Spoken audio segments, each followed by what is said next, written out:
પ્રાગટ્યના હેતુ. મુખ્ય મુદ્દો ભગવાન સ્વામિનારાયણના પ્રાગટ્યના હેતુ. સર્વાવતારી પરમાત્મા પરબ્રહ્મ પુરુષોત્તમ નારાયણ આ પૃથ્વી ઉપર પ્રગટ થયા. તેઓનું પ્રાગટ્ય અનંત જીવો ઉપરની તેઓની અકારણ કરુણા જ છે.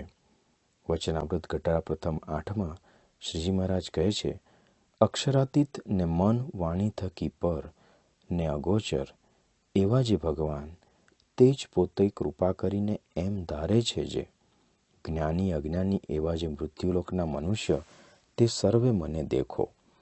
એમ ધારીને સત્ય સંકલ્પ એવા જે ભગવાન તે કૃપાએ કરીને મૃત્યુલોકના સર્વ મનુષ્ય દેખે તેવા થાય છે. આવા પરબ્રહ્મ પુરુષોત્તમ ભગવાન શ્રી સ્વામિનારાયણના આ પૃથ્વી પરના અવતરણનો હેતુ શો હતો? શ્રીજી મહારાજે પોતે જ પોતાના પ્રાગટ્યના હેતુ જણાવ્યા છે. સંવત 1877માં દિવાળી અન્નકૂટ ઉત્સવ ઉજવવા શ્રીજી મહારાજ કારિયાણી પધાર્યા.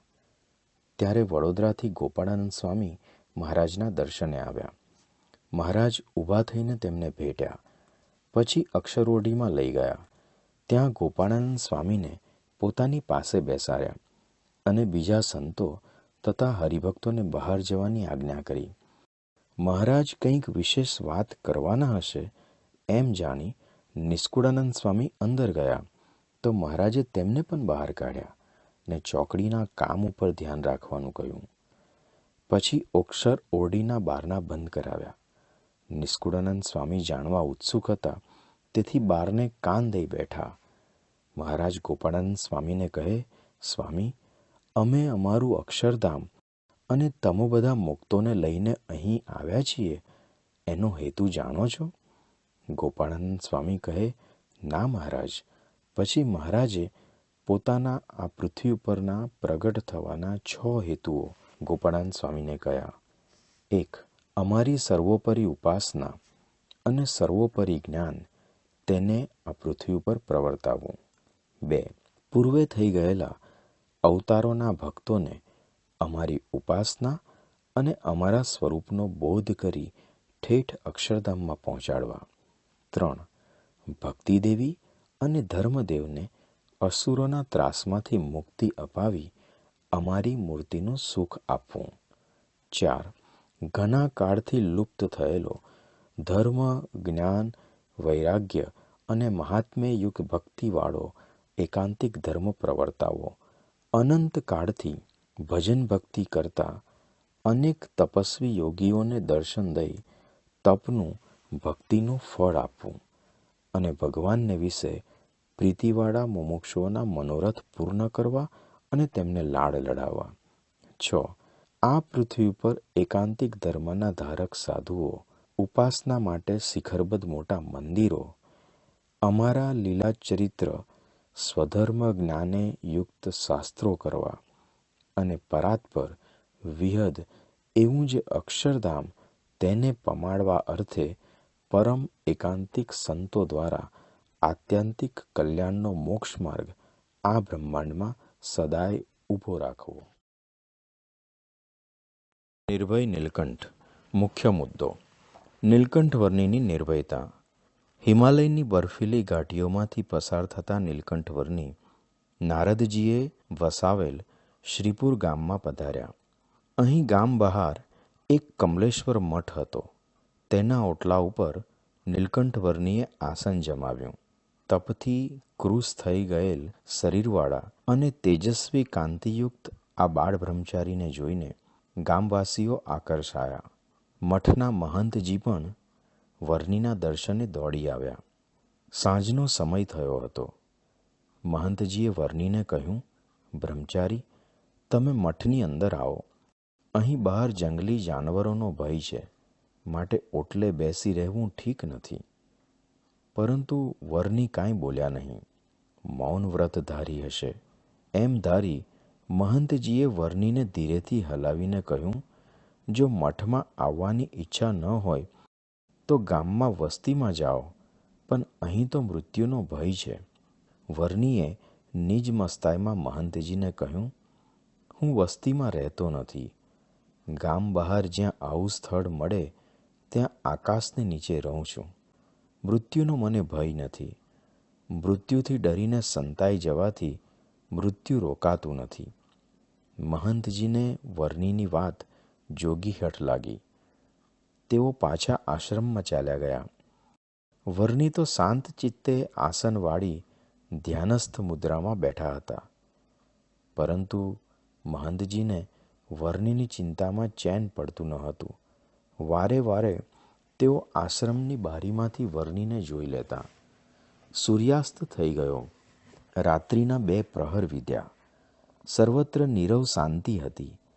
તેવામાં તે શાંતિને ચીરતી ધરતી ધ્રુજાવે તેવી કેસરી સિંહની ત્રાડ સંભળાની.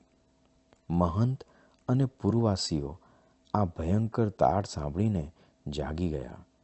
ભયંકર ગર્જના કરીને ત્રાડુકતો કેસરી સિંહ થાળી થાળી જેવડા પંજાના પગલાં માંડતો, વિશાળ પૂંછડું ફંગોળતો, ધગેલ ત્રાંબા જેવી આંખો પટપટાવતો ધીરે રહીને વર્ણીની આગળ આવીને ઊભો રહ્યો.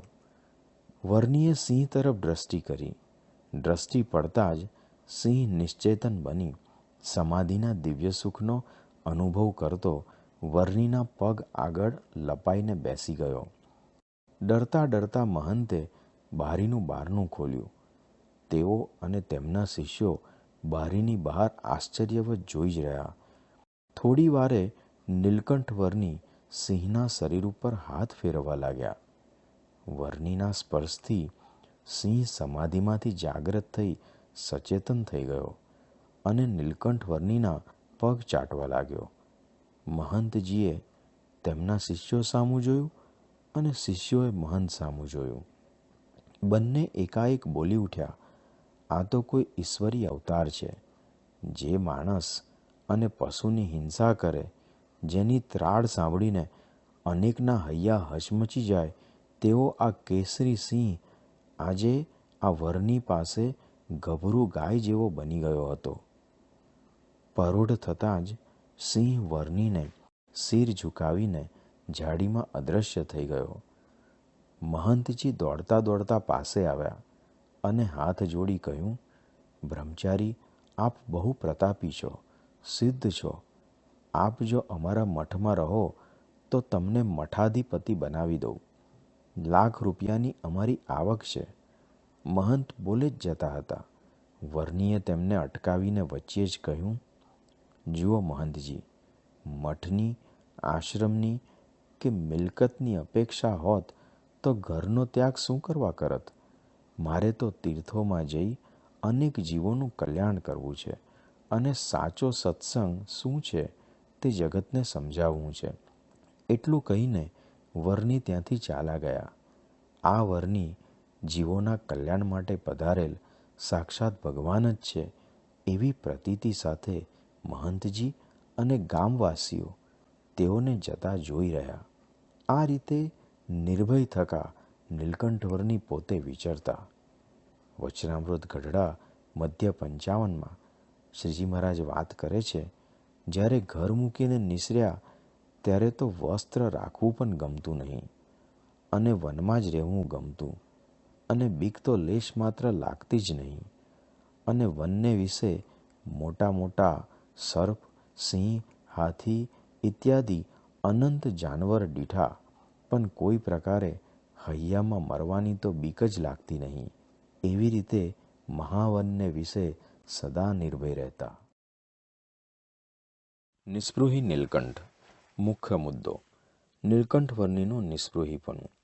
કલ્યાણના માર્ગમાંથી ભૂલા પડેલા અનેકને સાચી દિશા ચીંધતા ચીંધતા નીલકંઠ વર્ણી વંશીપુર પધાર્યા. અહીં પીપળાના વૃક્ષ નીચે સ્વસ્તિક આસન વાળીને ધ્યાનમાં બેઠેલા વર્ણીની તેજોમય આભા જોઈ વંશીપુરના રાજા આકર્ષાયા. નારાયણ સ્વરૂપે આજે મારું કલ્યાણ કરવા તો આ નથી આવ્યા ને? એમ વિચારતા તેઓએ વર્ણીને મહેલમાં પધારવા પ્રાર્થના કરી. રાજાનો ભક્તિભાવ જોઈ વર્ણી તૈયાર થયા. વર્ણીને પોતાના રાજવી ઘોડા ઉપર બેસાડી રાજા સ્વયં ઘોડાની સરક પકડી ચાલવા લાગ્યા. આ નવા મહેમાનને જોઈ રાણી પણ સ્થિર થઈ ગયા. વર્ણીમાં તેઓને સાક્ષાત પુરુષોત્તમના દર્શન થયા. રાજા રાણીને 2 કુંવરીઓ હતી, ઈલા અને સુશીલા. તેઓ પણ વર્ણિના દર્શનથી મોહિત થઈ ગઈ. રાણીને પુત્રની ખોટ હતી. તેને લાગ્યું કે સ્વયં પુરુષોત્તમ જ પોતાની આ ખોટ પૂરવા પધાર્યા છે. રાજા રાણી અને બંને કુંવરીઓ નીલકંઠ વરની સેવામાં રાત દિવસ અભિરત થઈ ગયા. વર્ણિના સમાગમથી રાજા રાણીને તેઓને રાજ્યમાં જ રાખી લેવાનો લોભ જાગ્યો. એક દિવસ રાણીએ વર્ણિને કહ્યું, બ્રહ્મચારી, આ રાજ્ય તમને સોંપવું છે. આ મારી બંને કુંવરીઓનું સગપણ પણ તમારી સાથે કરાવવું છે. માટે હવે વનમાં જઈ તપ કરવાની માથાકૂટ મૂકી દો. પરંતુ ભાર નામે એક રૂમાલ પણ જેઓ રાખતા નહીં તેવા વર્ણિને રાજ્યનો અને લૌકિક બંધનોનો ભાર તો કેવી રીતે ગમે? તેથી વર્ણિએ વિનયપૂર્વક રાણીના પ્રસ્તાવનો અસ્વીકાર કર્યો. રાણીને મોહ વ્યાપ્યો હતો.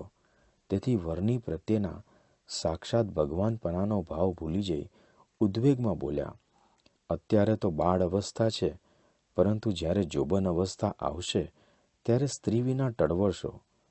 મોટા મોટાના માન કામદેવે તોડ્યા છે તો તમને છોડશે?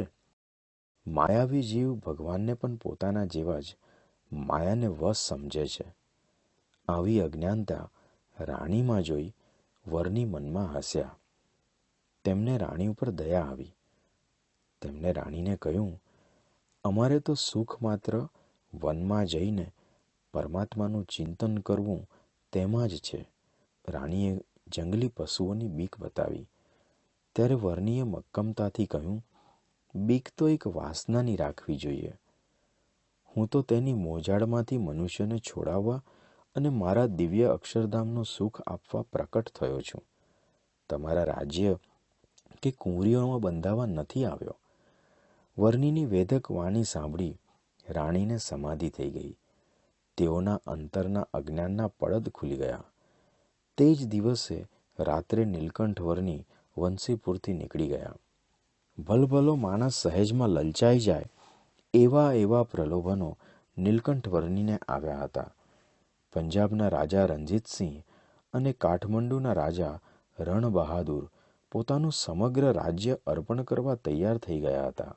ધરમપુરના રાણી કુશળ કુંવરબાએ પણ પોતાનું 500 ગામનું રજવાડું શ્રીજી મહારાજના ચરણોમાં સમર્પિત કરી દીધું હતું. પરંતુ મહારાજ આવા કોઈ પ્રલોભનો કે લૌકિક બંધનોમાં બંધાયા નહીં. તેઓ સદૈવ નિસ્પૃહી જગતથી નિર્લેપ જ રહ્યા. સેવાના આદર્શ નીલકંઠ. મુખ્ય મુદ્દો સેવાની આદર્શ રીત. અનંત જીવોના કલ્યાણ માટે ભગવાન સ્વામિનારાયણે નીલકંઠ વર્ણિ રૂપે સમગ્ર ભારતની પદયાત્રા કરી. આ કલ્યાણ યાત્રા દરમિયાન વેંકટાદ્રીથી કાંચીપુરમ જતા રસ્તામાં તેઓને એક સાધુ મળ્યો. તેનું નામ સેવકરામ. તે ભાગવતનો ભણેલો અને સંસ્કૃતનો વિદ્વાન હતો. નીલકંઠે તેની પાસેથી ભાગવતના ગોપિકા ગીતના સુંદર શ્લોકો સાંભળ્યા. નીલકંઠને ભાગવતમાં ખૂબ રુચિ હતી, તેથી તેમની સાથે રહ્યા. સેવકરામ ભાગવતનો માત્ર કથાકાર હતો. સાધુતાના કોઈ લક્ષણ તેનામાં નહોતા. તેની પાસે 1000 સોનામહોરો હતી, પણ કોઈ સેવક નહીં. આ મુસાફરી દરમિયાન સેવકરામને મરડો થઈ ગયો. વારંવાર ઝાડે જવું પડે, ઝાડામાં લોહી પડે, પીડા બહુ થાય, ચલાય પણ નહીં. આથી તે રોવા લાગ્યો. તેનું દુઃખ જોઈ દયાળુ નીલકંઠે તેને આશ્વાસન આપતા કહ્યું, તમે કોઈ ચિંતા કરશો નહીં, અમે તમારી સેવા ચાકરી કરીશું. નીલકંઠ રાત દિવસ સેવકરામની સેવામાં લાગી ગયા. અહીં કેળાની ફૂલવાડીમાં વડનું એક મોટું વૃક્ષ હતું. તેની નીચે નીલકંઠે કેળના પાનની 1 હાથ ઊંચી પથારી કરી સેવકરામને સુવડાવ્યો. તેના ઝાડાથી બગડેલા કપડાં નીલકંઠ રોજ ધોતા. કોઈ અણગમો કે સૂગ રાખ્યા વગર વર્ણિ પ્રેમથી તેની ચાકરી કરતા. સેવકરામને જે જોઈએ તે લાવી રાંધીને જમાડતા. પોતાને જમવા માટે સેવકરામ રૂપિયા આપીને બાજુના ગામમાંથી ખાંડ, સાકર, ઘી, અન્ન વગેરે નીલકંઠ પાસે મંગાવતો. નીલકંઠ તેમાંથી રસોઈ બનાવી તેને જમાડતા. પણ તેઓને તો બાજુના ગામમાં જઈને ભિક્ષા માગીને જમવાનું રહેતું. કોઈ વાર ભિક્ષામાં કાંઈ ન મળે તો નીલકંઠને ઉપવાસ પણ કરવા પડતા. ક્યારેક તો 2 દિવસના ઉપવાસ થતા. પરંતુ સેવકરામ એટલો પણ વિવેક ન કરતો કે મારી પાસે રૂપિયા છે, તેમાંથી તમે આપના બંને માટે રસોઈ કરો અને તમે પણ મારી સાથે જમો. તેમ છતાં નીલકંઠે 2 મહિના સુધી તેની ખૂબ ભાવથી અને ખંતપૂર્વક સેવા કરી. આખરે તે સાજો થયો. નીલકંઠ અને સેવકરામ રામેશ્વરમ તરફ આગળ ચાલ્યા. હવે તો સેવકરામ શેર ઘી જમીને પચાવે એવો સમર્થ થયો હતો, છતાં નીલકંઠ પાસે પોતાનું 1 મણનું એટલે કે 20 કિલોનું ભારે પોટલું ઉપડાવતો. નીલકંઠ પોતે રૂમાલ જેટલો પણ પોતાનો સામાન ન રાખતા, તેમ છતાં સેવકરામના પોટલાનો ભાર ઊંચકતા. સેવકરામ નીલકંઠ વર્ણીની કાંઈ ખબર ન રાખતો, ફક્ત ગુલામની જેમ કામ કરાવ્યા કરતો. નીલકંઠને લાગ્યું કે આનામાં ભક્તિ પણ નથી અને કોઈએ કરેલા ઉપકારની કૃતજ્ઞતા પણ નથી. આથી સેવકરામને કૃતજ્ઞ જાણીને અંતે નીલકંઠે તેનો ત્યાગ કર્યો. નિસ્વાર્થ ભાવે સેવા કરવી એ અઘરું છે. સામેવાળા વ્યક્તિને લેશમાત્ર ગુણ ન હોય છતાં મહિનાઓ સુધી પ્રેમથી આ પ્રકારની ટેલચાકરી કરવી તે તો સેવાની પરાકાષ્ઠા છે. નીલકંઠ વર્ણીએ સેવાનો આવો અજોડ આદર્શ પૂરો પાડ્યો છે. શુદ્ધ ભક્તિ પ્રવર્તક. મુખ્ય મુદ્દો: ભગવાન સ્વામિનારાયણે કરેલ ભક્તિની શુદ્ધિ અને એકાંતિક ધર્મની સ્થાપના. લોજમાં રામાનંદ સ્વામીના આશ્રમની બાજુમાં જ જીવરાજ શેઠનો ડેલો હતો. અહીં રોજ મુક્તાનંદ સ્વામી કથા વાર્તા કરતા. એક દિવસ નીલકંઠ વર્ણી સંતો સાથે કથામાં ગયા. તેઓએ ત્યાં જોયું કે સભામાં સ્ત્રી પુરુષો ભેગા બેસી કથા સાંભળે છે. નીલકંઠ વર્ણીને થયું કે આ તો ભક્તિમાં દૂષણરૂપ છે. આનાથી ત્યાગીના 8 પ્રકારના બ્રહ્મચર્યમાં ભંગ થાય છે. વળી સ્ત્રી પુરુષ ભેગા બેસીને કથા વાર્તા સાંભળે તેમાં અંદરો અંદર પણ દૂષણ વધવાની સંભાવના છે. આમ વિચારી નીલકંઠ વર્ણી તરત જ સભાનો ત્યાગ કરીને જતા રહ્યા. બીજે દિવસે જ્યારે મુક્તાનંદ સ્વામી કથા વાર્તા કરવા ગયા ત્યારે નીલકંઠ વર્ણીએ સૌ સંતોને કહ્યું, તમે સૌ મંદિરે આવો, હું તમને ત્યાં કથા સંભળાવીશ. આ રીતે સ્ત્રી પુરુષ ભેગા બેસી કથા સાંભળે તે ધર્મ નથી. ધર્મ નિયમ પાલનની શુદ્ધિમાં કોઈની મોહબત કે સહેશરમ તેઓ ન રાખતા. ત્યારબાદ સૌને ધર્મ સમજાવી સ્ત્રી અને પુરુષ નોખા નોખા બેસી કથા વાર્તા સાંભળે, ભક્તિ કરે એવી શુદ્ધ ભક્તિની રૂઢિરીત નીલકંઠ વર્ણીએ સ્થાપી. આશ્રમના મહંત મુક્તાનંદ સ્વામીથી વયમાં 23 વર્ષ નાના અને હમણાંના આવેલા 20 વર્ષીય નીલકંઠ વર્ણીનો પ્રભાવ કેવો હશે તેનો દાખલો આપતો વધુ એક પ્રસંગ બન્યો. એક દિવસ નીલકંઠ વર્ણીએ આશ્રમની દિવાલમાં એક ગોખલો જોયો. આશ્રમની બાજુમાં એક ગૃહસ્થનું ઘર હતું. તે ગોખલા વાટે સાધુ અને ગૃહસ્થની સ્ત્રી વચ્ચે ભારેલા અગ્નિની લેવડ દેવડ થતી. આ જોઈ નીલકંઠ વર્ણીએ મુક્તાનંદ સ્વામીને કહ્યું, આ દિવાલમાં જે છિદ્ર છે તે સાધુના ધર્મમાં એક દિવસ જરૂર છિદ્ર પડાવશે. સાધુએ આ રીતે સ્ત્રી સાથે કોઈ પણ પ્રકારનો વ્યવહાર રાખવો તે ઉચિત નથી. એમ કહી મુક્તાનંદ સ્વામીની આજ્ઞાની રાહ જોયા વગર વર્ણીએ તે જ સમયે પોતાને હાથે જ તે ગોખલો પુરાવી દીધો. નૈષ્ઠિક બ્રહ્મચર્યના જે નિયમ ધર્મ શાસ્ત્રોમાં લખ્યા હતા તે પ્રમાણે પાળવાનો અને પડાવવાનો આગ્રહ નીલકંઠ વર્ણીમાં જોઈને મુક્તાનંદ સ્વામી અભિભૂત થઈ ગયા. આ રીતે આધુનિકતાના પ્રભાવથી ધર્મ અને ભક્તિમાં આવેલી મલિનતા કોઈ રીતે તેઓને પરવડતી નહીં. લીલકંઠ વર્ણીનું આ ચરિત્ર આવનારી પેઢીઓને પણ આધ્યાત્મિક માર્ગમાં બ્રહ્મચર્ય વ્રતની મહત્તા સમજાવતું રહેશે. ત્યાગી અને ગૃહસ્થોના જીવનમાં સ્ત્રી પુરુષ મર્યાદા યથાર્થ રીતે પડાય તેવી કાયમી વ્યવસ્થા કરી એક શુદ્ધ સંપ્રદાયની સ્થાપના ભગવાન સ્વામિનારાયણે કરેલ છે. એટલે જ આપણે આરતીમાં ગાઈએ છીએ, ધર્મ એકાંતિક સ્થાપક ભક્તિ પરિત્રાતા.